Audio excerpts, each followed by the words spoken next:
Vista in the cloud scanning. When Vista is scanning in the cloud, it takes a few more steps. Let's take a look at what to do. To enable printing and scanning in VEC, you will need to install the Virtual Scan client. Once you have downloaded Virtual Scan, double-click and hit Run. For more detailed step-by-step instructions, see the document in the download bundle. First, you will need to select through the Prerequisites wizard. After you've gone through the prerequisite, select through the Virtual Scan Host Setup wizard. The only thing that you will need to configure is on the network setup. Uncheck the box. Then, under server address or name, you will need to type in to connect. Then, select Test Server Connectivity and you will connect.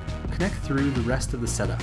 Now that you've completed the setup process, let's take a look at how you will now scan.